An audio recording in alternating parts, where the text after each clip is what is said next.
Welcome to the Tikit setup series. In today's session, we're going to work through installing Tikit from scratch, and we'll go through the setup experience step by step. Now, Tikit is an app that you'll start the installation from Microsoft Teams to deploy the service desk across your Azure infrastructure. And to do that, you'll go over to Microsoft Teams. Now, I'm in the web. You could be in the web, Teams Classic or Teams New. It works in all three.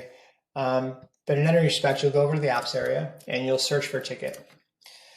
You can simply type Tikit here. Now, when you search for Tikit, you're going to see two apps. You're going to see Tikit and Tikit Virtual Agent. Now, Tikit as a service desk works in Teams, works in the web, and works in email. But with respect to these two apps, Tikit is where we're going to kick off the install, but it's also where agents are going to work. And Tikit Virtual Agent is where end users will work. So we'll go ahead and add Tikit to Microsoft Teams here. And when we do, we'll click Add. And when we add Tikit, what will happen is we'll get prompted a couple of questions to kick off the install. So the first question is going to be, am I a 365 admin? So that answer is yes, because I'm logged in as Diego, who's an Azure admin. And then it's going to ask me to authorize and set up Tikit. So I'll go ahead and do that here.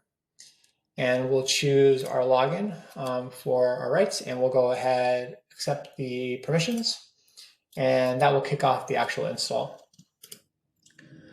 So what you'll see here once Tikit launches the install, we'll be asked a few questions that will actually get us to the point where we can actually press install and have Tikit available to us. So the first question is, who's your company point of contact? This is the main point of contact who will be receiving information around Tikit as the Tikit setup and trial is occurring. Also, we'll get information around billing and things of that nature. This can be changed later, but this is who you use here. So I'll use Diego in my example here. Now, I'm using an Microsoft account, so that's why I'm getting this prompt. If you wouldn't probably get this prompt because you're probably using a regular company account. Next question I'm going to get is, do I want to install Tikit to a new team or an existing team? There's not a wrong answer here. It just depends on your business.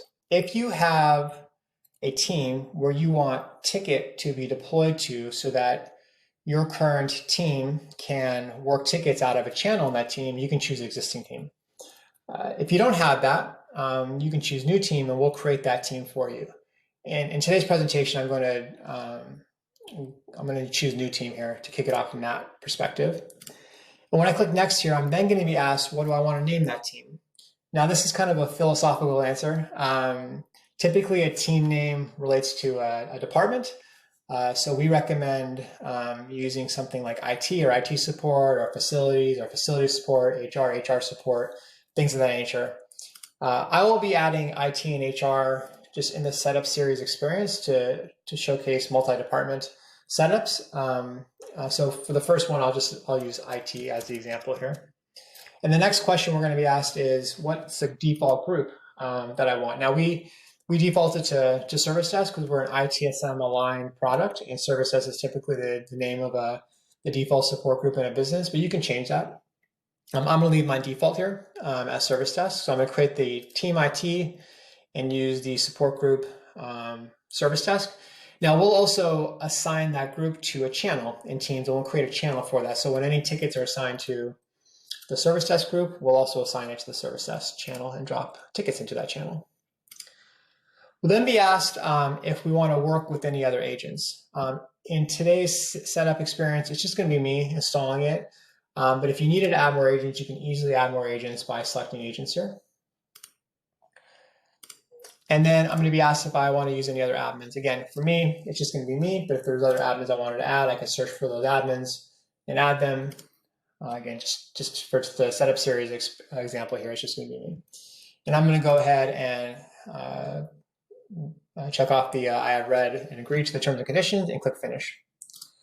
Now, during the setup experience, once you actually click go, a couple of things are happening here. One, we're creating that team for you in Microsoft Teams. We are creating that channel for you. So IT team for me and the Service Desk channel. The team is actually creating also an M365 security group, and we're mapping that security group to tickets. So any members of that team moving forward will be automatically given access to Tikit. We are then loading any agents that you mentioned that were your peers inside of that team to give them access to Tikit as well. So what just happened there is we were redirected to the web experience for Tikit. And we'll get deeper into this as we go through it. But this is where agents can work tickets on the website. But if I go over to Teams here, what you'll see is that, refresh this. I have a new IT team and I have a new service desk channel where tickets will go moving forward. And then if I go over to the Tikit app, which I'm going to go ahead and pin here, so I'll make it available to me, you'll see that Tikit's made me aware that we've done some heavy lifting for you. We created a team, services channel, things of that nature. I'll go ahead and pause the session now. As we continue to work through this setup session, we'll start to actually create tickets, install Tikit Virtual Agent, see what the end user experience feels like, and go from there. Thank you.